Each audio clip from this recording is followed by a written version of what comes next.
আমি তো বললাম এইখানে আমরা থানা থেকে কোনো রেসপন্স পাই নাই, আমাদেরকে বলছে আজকে ডিউটি নাই। সেনাবাহিনী আমাদের প্রতি সবল, আমাদেরকে মারি করতেছে, তখন কিছু বলা হয় থানা থেকে। পাহাড়িরা তাদেরকে ধাক্কা দিতেছে, এইভাবে এখানে তখন আসছে।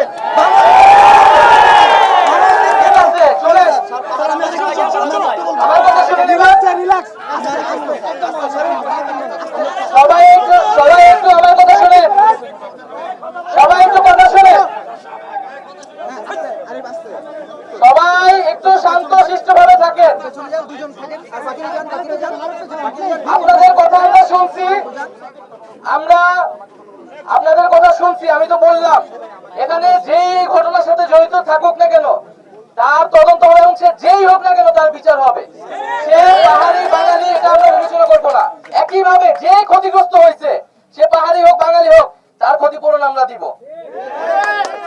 এবং আপনাদেরকেও কথা দিতে হবে যে আপনারা ঐক্যের সাথে থাকবেন, সম্প্রীতির সাথে থাকবেন। যে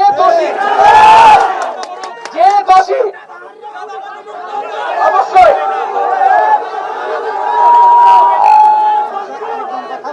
শোনেন, যে দোষী কথা শোনেন, কথা শোনেন, অবশ্যই সবাই একটু আমার কথাটা শুনেন। অবশ্যই আমরা একটা চাঁদা মুক্ত পার্বত্য চট্টগ্রাম গড়ে তুলবো, কিন্তু আপনাদের কাছে একটা জিনিস অনুরোধ, যে দোষী কথা শুনেন, অবশ্যই যে দোষী শোনেন, যে দোষী শুধু তাকেই শাস্তি দিতে হবে, তাকে আমরা অভিযুক্ত করব। সেটার জন্য পুরো জনগোষ্ঠী ধরে আমরা কিন্তু তার বিরোধিতা, তাদের ঘৃণা ছড়াবো না কারোর বিরুদ্ধে।